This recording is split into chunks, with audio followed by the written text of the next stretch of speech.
नमस्कार साथियों, ये है इंडस रिवर जो 3000 किलोमीटर से भी लंबे सफ़र में भारत और पाकिस्तान के लिए लाइफलाइन है। इस नदी का पानी खेतों को सींचता है और हाइड्रो पावर पैदा करता है, लेकिन इसका बंटवारा इंडस वाटर ट्रीटी के तहत होता है जो 60 साल से दोनों देशों के बीच कोऑपरेशन का प्रतीक रहा। हाल ही में भारत ने इसे सस्पेंड कर दिया, जिससे टेंशन बढ़ गया है। आइए इसकी डीप कहानी और लेटेस्ट विवाद को एक्सप्लोर करते हैं। सिंधु नदी तंत्र में 6 मुख्य नदियां हैं जो हिमालय के ग्लेशियर से निकलती हैं। 1947 में भारत पाकिस्तान पार्टीशन के बाद इन नदियों के पानी का बंटवारा एक बड़ा इशू बन गया। पाकिस्तान जो डाउनस्ट्रीम है, उसको ये डर था कि भारत पानी रोक सकता है। इस क्राइसिस को हल करने के लिए वर्ल्ड बैंक ने मध्यस्थता की।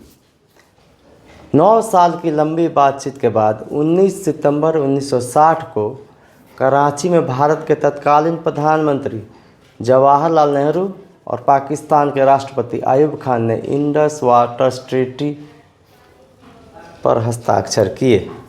ये ट्रीटी नदियों को 2 हिस्सों में बांटता है। ईस्टर्न रिवर्स रावी, ब्यास और सतलुज भारत के लिए, वेस्टर्न रिवर्स सिंधु, झेलम और चेनाब ज़्यादातर पाकिस्तान के लिए। भारत पश्चिमी नदियों का पानी लिमिटेड इरिगेशन, हाइड्रो पावर और घरेलू उपयोग के लिए इस्तेमाल कर सकता है, लेकिन पाकिस्तान के लिए पानी का फ्लो कम नहीं कर सकता। कुल पानी का 30% भारत को और 70% पाकिस्तान को मिलता है। ट्रीटी में परमानेंट इंडस कमीशन बनाया गया जो दोनों देशों के रिप्रेजेंटेटिव्स के साथ डिस्प्यूट सॉल्व करता है। ये ट्रीटी इतना स्ट्रॉन्ग रहा कि 1965, 1971 और 1999 के युद्धों के बावजूद टिका रहा, लेकिन समय के साथ चैलेंजेस बढ़े हैं। क्लाइमेट चेंज, ग्लेशियर्स पिघला रहे हैं जिससे पानी का फ्लो अनप्रिडिक्टेबल हो गया है। बढ़ती पॉपुलेशन और पानी की डिमांड ने प्रेशर डाला है। भारत की पश्चिमी नदियों पर हाइड्रो पावर प्रोजेक्ट्स जैसे किशनगंगा और रातले वो भी विवाद का कारण बने। पाकिस्तान का कहना है कि ये प्रोजेक्ट्स पानी का फ्लो कम करते हैं, जबकि भारत इन्हें ट्रीटी के रूल्स के तहत मानता है। इन विवादों को सुलझाने के लिए ट्रीटी में न्यूट्रल एक्सपर्ट या कोर्ट ऑफ आर्बिट्रेशन का प्रावधान है, लेकिन हाल का विवाद इन सबसे अलग है।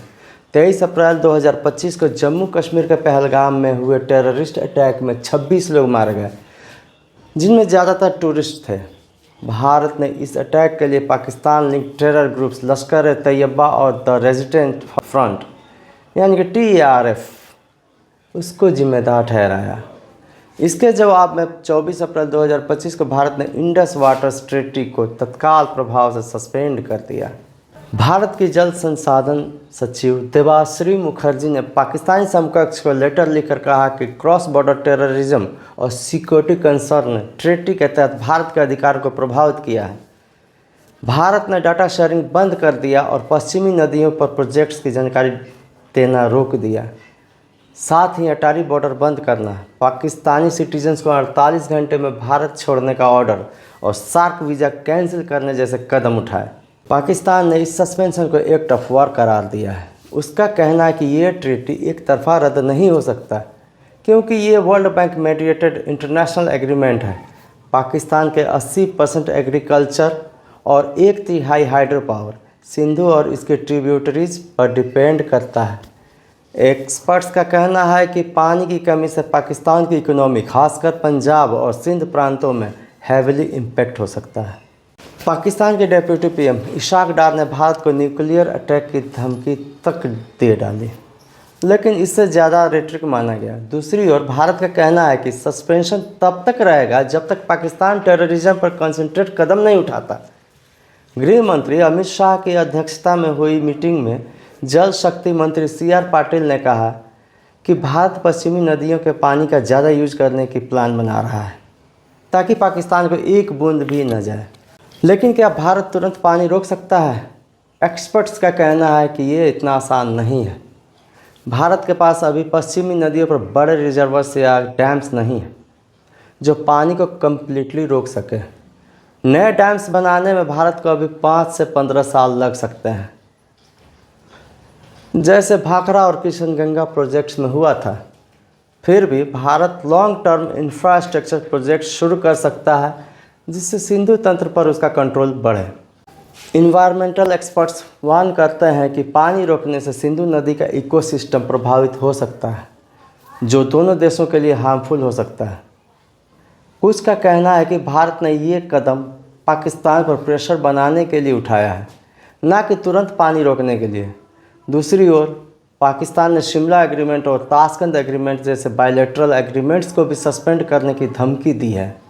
ये ट्रीटी सिर्फ पानी का बंटवारा नहीं बल्कि ट्रस्ट और डिप्लोमेसी की मिसाल थी। एक्सपर्ट्स का कहना है कि दोनों देश को क्लाइमेट चेंज, बढ़ती डिमांड और इन्वायरमेंटल प्रोटेक्शन जैसे इशू पर मिलकर काम करना चाहिए। ज्वाइंट वाटर मैनेजमेंट और सस्टेनेबल प्रोजेक्ट्स फ्यूचर में टेंशन कम कर सकते हैं, लेकिन अभी पहलगाम अटैक के बाद दोनों देश के बीच क्राइसिस चरम पर है। तो दोस्तों, ये थी इंडस वाटर ट्रीटी यानी सिंधु जल समझौता की डीप कहानी। एक ऐसा एग्रीमेंट जो पानी से ज़्यादा पीस और कॉपरेशन का प्रतीक है। लेकिन लेटेस्ट डिस्प्यूट हमें सिखाता है कि डिप्लोमेसी और डायलॉग्स ही इसका फ्यूचर बचा सकता है। आपको क्या लगता है? नीचे कमेंट करें और इस इंसाइटफुल स्टोरी को जानने के लिए एक लाइक और सब्सक्राइब ज़रूर करें। बने रहिए हमारे चैनल बोलो हक से के साथ।